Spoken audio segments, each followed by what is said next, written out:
Welcome to Z analysis. मैं हूं Alex Joshi. हाल ही में क्या है कि पाकिस्तान को बाहर कर दिया गया है एफएटीएफ की ग्रे लिस्ट से। एफएटीएफ मतलब है फाइनेंशियल एक्शन टास्क फोर्स। इसके बारे में भी हम विस्तार से चर्चा करेंगे। उससे पहले आप ये समझ सकते हो कि यह है जो बाइडेन का एक बड़ा तोहफा है। क्यों पाकिस्तान के लिए जो बाइडेन का आप बड़ा तोहफा समझ सकते हो कि इन्होंने एक पाकिस्तान को एक बड़ा तोहफा दिया है। अब ग्रे लिस्ट से मतलब क्या होगा, पाकिस्तान को इससे क्या फ़ायदा मिलने वाला है।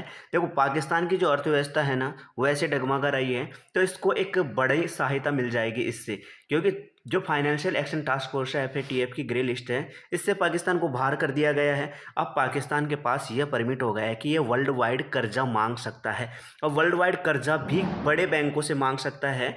कि अब इसमें ये क्या कर सकता है कि आईएमएफ इंटरनेशनल मॉनेटरी फंड से ये कर्जा ले सकता है, वर्ल्ड बैंक से भी अब ये कर्जा ले सकता है, एशिया विकास बैंक या बड़े जितने भी वित्तीय संस्थाएं हैं इन सभी से अब ये क्या है कि आराम से कर्जा ले सकता है। अब इसके ऊपर ये समझ सकते हो कि अब ये भरोसेमंद हो चुका है कि अब जो भी बड़े यहाँ पर क्या है कि वित्तीय संस्थाएं हैं ये अब इससे आराम से कर्जा दे सकती है। देखो, वैसे तो इसका मतलब क्या होता है कि ग्रे लिस्ट में डालने का मतलब ये होता है कि जो भी देश में अब आप किसी बाहर से कर्जा ले रहे हो तो आप उन पैसों का मनी लॉन्ड्रिंग, ड्रग्स या टेरर फंडिंग इन कामों के लिए आप यूज लेते हो तो आपको क्या कर दिया जाता है, ग्रे लिस्ट में डाल दिया जाता है।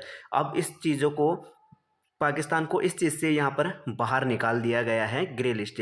अब देख सकते हो कि यहाँ पर 2008 में पाकिस्तान ग्रे लिस्ट में था, 2009 में ग्रे लिस्ट से बाहर आया, 2012 में फिर ग्रे लिस्ट में, फिर बाहर आ गया 16 में, फिर 18 में ग्रे लिस्ट में रहा, 21 में ग्रे लिस्ट में रहा, हाल ही में 22 में इसको क्या है ग्रे लिस्ट से बाहर किया गया है। अब आपको पता होगा कि 2022 में एक कंट्री और थी जिम्बाब्वे, इसको भी रिमूव किया गया था, ग्रे लिस्ट से बाहर कर दिया गया था। अब पाकिस्तान को भी यहाँ ग्रे लिस्ट से बाहर कर दिया। अब पाकिस्तान को यहाँ एक अच्छा सहारा मिलने वाला है कि अब ये वर्ल्ड वाइड आराम से चारों तरफ से क्या कर सकता है, कर्जा ले सकता है।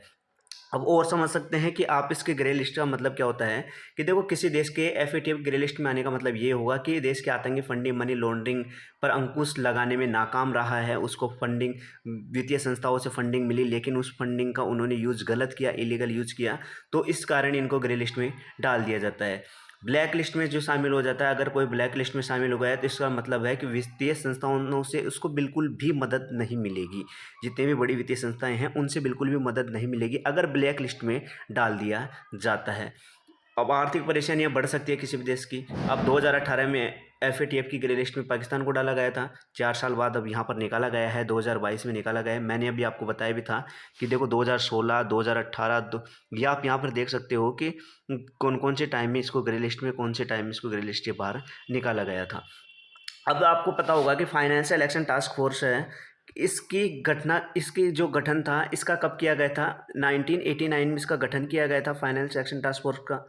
जी देश की पहल पहल पर किया गया। G7 जो कंट्रीज हैं इनके पहल पर इस संस्था का क्या किया गया था, निर्माण किया गया था। अब इसमें 39 कंट्रीज हैं।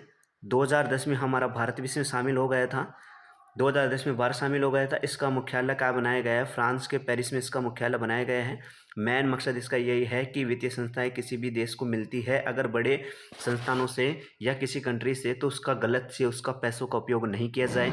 जैसे मनी लॉन्ड्रिंग हो गई या आपकी टेरर फंडिंग हो गई या ड्रग्स जैसे मामले वहाँ पर यूज नहीं किया जाए। तो इसी से पाकिस्तान को बाहर निकाला गया है। अब देखो, ये सभी चीज़ें जो है ना, ये एफएटीएफ ये सारा चलाता है कौन, ये चलाता है अमेरिका। अब अमेरिका के कहने पर यहाँ से बाहर निकाल दिया गया है, लेकिन रिकॉर्ड देखा जाए तो पाकिस्तान का यहाँ पर बिल्कुल भी अच्छा नहीं है।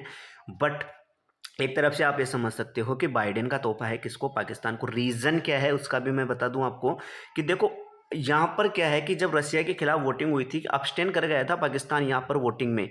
अभी लेटेस्ट जो वोटिंग हुई थी उसमें अब्सटेन कर गया था।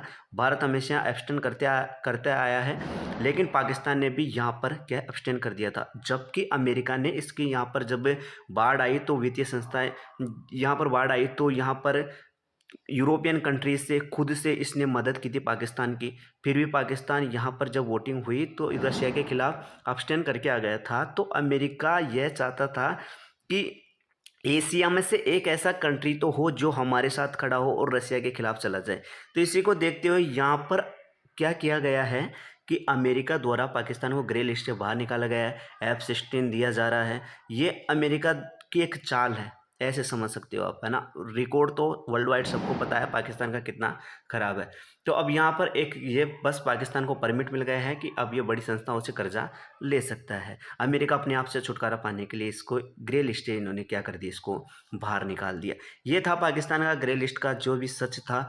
और आप देख सकते हैं वर्ल्ड वाइड कौन कौन से कंट्रीज़ हैं यहाँ पर FATF में शामिल। तो ये आप देख सकते हो, मैप के थ्रू देख सकते हो यहाँ पर जितने कंट्री है 39 कंट्रीज़ है जो आपकी किसमें FATF में शामिल है। और ये इस मैप से आप देख सकते हो कि non compliance to FATF by country यहाँ पर कितने परसेंट किसका है, कितने परसेंट किसका नहीं है, मैप से आप जान सकते हो। ये था आज का वीडियो, अच्छा लगा हो तो चैनल सब्सक्राइब जरूर कर दीजिएगा। मिलेंगे नेक्स्ट वीडियो में, जब तक के लिए जय हिंद जय भारत।